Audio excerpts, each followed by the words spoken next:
નરેશ દોશી, પ્રમુખ રાજકોટ શહેર ભારતીય જનતા પાર્ટી। શું કહેશો આજે એક ખાસ રજૂઆત કરવામાં આવી છે શેને લઈને? રાજકોટ શહેર ભારતીય જનતા પાર્ટી દ્વારા આજે રાજકોટના પોલીસ કમિશનર શ્રી ભાર્ગવ સાહેબને જાગો લેવા પટેલ જાગો શીર્ષક હેઠળ જે પત્રિકા કોંગ્રેસ દ્વારા બહાર પાડવામાં આવી છે તેની સામે એફઆઈઆર બાબત નોંધવા બાબત અને ગુનો દાખલ કરવા માટે આજે અમે એક આવેદનપત્ર અહીં પાઠવ્યું છે।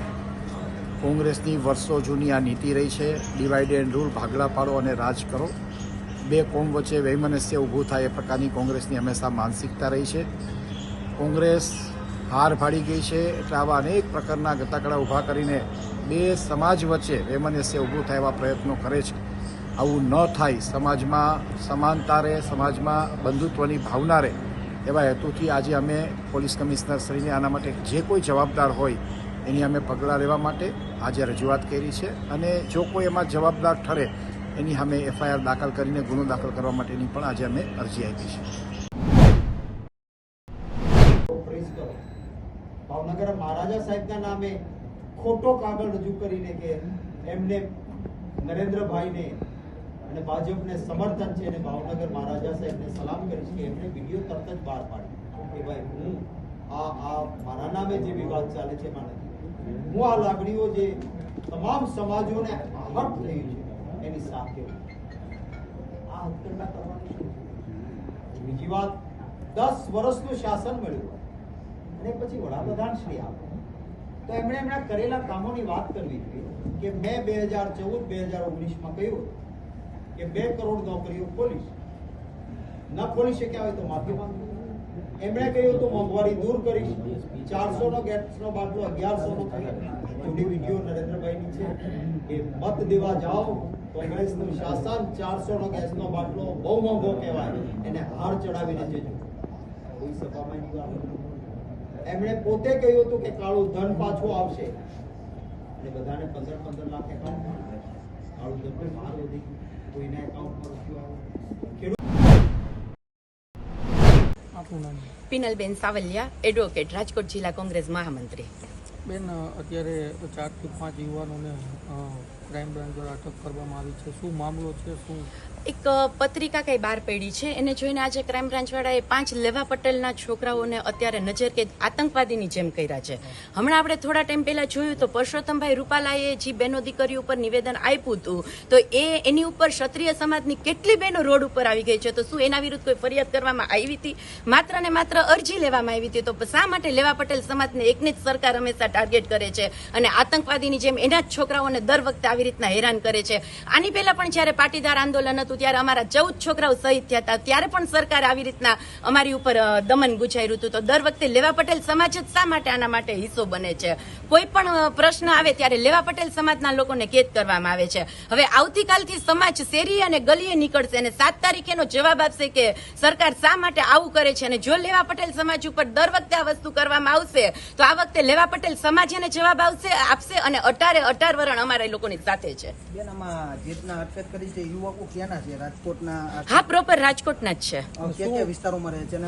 મવડી વિસ્તારમાં રહે છે અને એને કોઈ એવી પત્રિકા જાહેર નથી કરી કે જેનાથી ને કોઈ આતંકવાદ ફેલાય કે લોકોની વચ્ચે યુદ્ધ થાય। એને તો બંધારણના નિયમ પ્રમાણે પોતાની વાતની રજૂઆત કરી છે કે જે પત્રિકાની રજૂ કરવાથી કોઈ પણ વસ્તુથી એવું નથી થતું કે જેની વચ્ચે લોકોની વચ્ચે આક્રમણ થાય।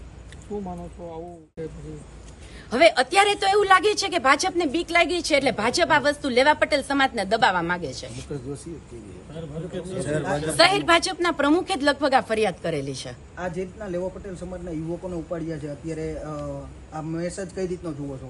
અત્યારે લેવા પટેલ સમાજને દબાવવા માંગે છે એ રીતનો મેસેજ અત્યારે સમાજમાં પણ વાયરલ થયો છે અને અમને પણ એવું લાગે છે। એટલે આનો જવાબ અમે લોકો કાલે સવારે બધા રોડ ઉપર નીકળી અને વ્યવસ્થિત રીતના આપશું અને બધા સમાજ અત્યારે અમારી હારે છે। એટલે 7 તારીખે જ્યારે ચૂંટણીનું આપણે ઇલેક્શન છે ત્યારે બટન દબાવીને આનો જવાબ સરકારને વ્યવસ્થિત રીતના મળી જશે। એડવોકેટ છો, આમાં લાગે છે કોઈ કાયદાકીય ના, કાયદાકીય બંધારણમાં 19 મુજબ એવી જ જોગવાઈ છે કે લોકો બંધારણમાં પોતાનું કોઈ પણ જાતની રજૂઆત હોય કરી થઈ શકે. હા, કોઈ આક્રમણ પોલીસે શું અટકાયત કરવા માટેના શું એની ધારા ધોરણ બતાવ્યા છે? એમાં બસ એક આ પત્રિકા, ઓનલી પત્રિકા. ના, પત્રિકામાં એવું કોઈ જ ઉલ્લેખ નથી કે જેનાથી ને ગુનો બને.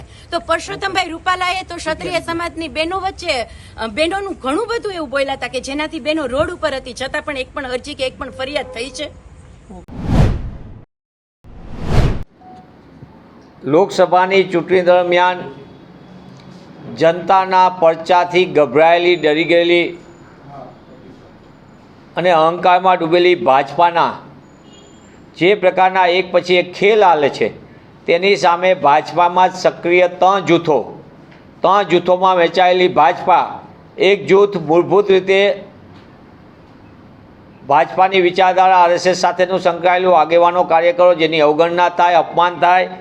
બીજું જૂથ ભાજપાની સરકાર સાથે, સત્તા સાથેનું લાભાર્થી જૂથ, કોન્ટ્રાક્ટ, ટેન્ડરો અને અન્ય પ્રકારના લાભાર્થીનું જૂથ જે સત્તાલક્ષી જૂથ. અને ત્રીજું જૂથ છે એ પક્ષપલટુઓનું જૂથ જે સત્તા સાથે, મહત્વાકાંક્ષાથી ખરીદાઈને વહેંચાઈને પાર્ટીના લાભાર્થી બનવા માટે નીકળેલું જૂથ જે અત્યારે સીધું જ આવીને સત્તાની ખુશ હોય. આ ત્રણ જૂથ વચ્ચે ચાલતી ખેંચતાણના કારણે જે રીતના એક પછી એક ઘટનાક્રમ સામે આવે છે. ગઈકાલે રાજકોટની અંદર ભાજપાના નારાજ નેતાઓ અને પોતાનું મિશન પાર પાડવા માટે ખોડલધામ અને કોંગ્રેસને બદનામ કરવાનો હીન પ્રયાસ કર્યો છે. આ FIR કોઈ એક પત્રિકાના નામે ખોડલધામના યુવા આગેવાનો અને કોંગ્રેસ ઉપર દોષારોપણ કરનાર હકીકતમાં મૂળ ભાજપના ભડકેલા પેજ પ્રમુખો નામઠામ વગરની પત્રિકાઓ વહેંચાવી અને ખોડલધામના યુવા સમિતિના કાર્યકરોને ફસાવવાનું કોણ કરી રહ્યું છે આ ષડયંત્ર? મારો આપના માધ્યમથી સીધો પ્રશ્ન છે કે નારાજ જૂથે પોતાના મનસૂબા પાર પાડવા માટે રચેલા ષડયંત્રમાં એના ખેલાડીઓ કોણ છે જે ખોડલધામના યુવા સમિતિના સભ્યોને એને ફસાવવાનું કામ કરે છે, કોંગ્રેસની ઉપર દોષારોપણ કરે છે. તંદુરસ્ત ચૂંટણીમાં અવરોધ પેદા કરવા પોલીસ તંત્રનો દુરુપયોગ થઈ રહ્યો છે. પત્રિકા, પોસ્ટર, CDના નિષ્ણાતો પકડાઈ જાય અને ભાજપાના અંદરના કારનામા ખુલ્લા ન પડી જાય તેના માટે તેઓ ગમે તેને પકડીને કોંગ્રેસ ઉપર દોષારોપણ કરવા માટે ભાજપાના ઇશારે પોલીસ તંત્ર પણ કામગીરી કરી રહી છે. પોલીસ તંત્રની શંકાસ્પદ કામગીરી ભાજપાના લાભાર્થી થવા માટે, એટલે કે સારું પોસ્ટિંગ મેળવવા જે રીતનો ખેલ ચાલી રહ્યો છે તેનો એક ભાગ પહેલાં વડોદરામાં સૌથી પહેલો થયો લોકસભાની ચૂંટણીમાં, જેમાં રંજનબેન ભટ્ટ મહિલા સાંસદ વિશે પત્રિકાને પોસ્ટર, એના પ્રકાશકો કોણ હતા અસલી? સમગ્ર વડોદરા જાણે છે. જે 18થી 20 માર્ચ 2024ના આ સમયગાળામાં આખો ખેલ થયો. સાબરકાંઠાની પત્રિકા કાંડ એ આખો પ્રસિદ્ધને વહેંચનારા કોણ હતા? વલસાડમાં પત્રિકાઓ વોટ્સઅપ પર વાયરલ કરનારાઓ અને ભાજપાના નવાગંતુકની સામેના તમામ પ્રકારના ખેલ પાડનારા કોણ હતા? સુરેન્દ્રનગરની અંદર ભાજપાના ઉમેદવાર માટે એની પત્રિકા વોટ્સઅપમાં વાયરલ કરનારા કોણ હતા? રાજકોટ, આણંદ, બનાસકાંઠામાં ભાજપાના કારનામા અને કાવતરાના સ્થાનિક નેતાઓના જે માથું બનીને ફરતા હોય એ બધાની પત્રિકાઓ વાયરલ કરનારા કોણ? અને જ્યારે કારનામા અને કાવતરા ખુલ્લા પડી જાય ત્યારે ભાજપા લાજવાને બદલે ગાજવાનું કામ કરે છે. મારી આપના માધ્યમથી સીધી માગણી છે કે જો ભાજપામાં હિંમત હોય અને ભાજપાને એમ લાગતું હોય તો પોલીસ તંત્રને આગળ કરવાને બદલે વડોદરાની, સાબરકાંઠાની, વલસાડની, આણંદની, સુરેન્દ્રનગરની સહિતની પત્રિકા, પોસ્ટરના અસલી કાવતરાખોર અને અસલી પ્રસિદ્ધ કરતાઓના નામ જાહેર કરે. પોલીસે બધા ગોતી લીધા એટલે વડોદરાની તપાસ બંધ કરી દીધી, સાબરકાંઠાની અંદરની પણ તપાસ બંધ કરી દીધી, વલસાડની પણ બંધ કરી દીધી. સુરેન્દ્રનગરનો વોટ્સઅપ મેસેજમાં વાયરલ કરીને જે પ્રકારના એક પછી એક ચહેરાઓ ખુલ્લા પડ્યા એ પણ બંધ કરી દીધું. ત્યારે રાજકોટની ઘટનામાં કોંગ્રેસ પક્ષના લોકપ્રિય ઉમેદવાર શ્રી પરેશભાઈ દાનાણીને મળી રહેલું જનસમર્થન જન આશીર્વાદ તમામ જ્ઞાતિ જાતિને સ્થાનિક નાગરિકોના અપાર આશીર્વાદથી જે રીતે આગળ વધી રહ્યા છે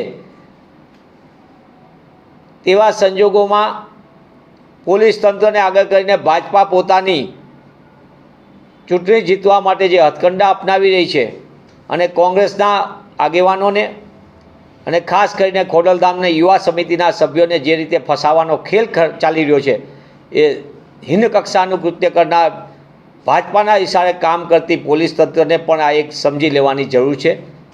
તાત્કાલિકપણે આખા ખેલની અંદર કારનામા અને કાવતરા કરનારાઓને રાજકોટની જનતા ઓળખી ગઈ છે અને એનો જવાબ લોકસભાની ચૂંટણીમાં મતદાનના દિવસે આપશે.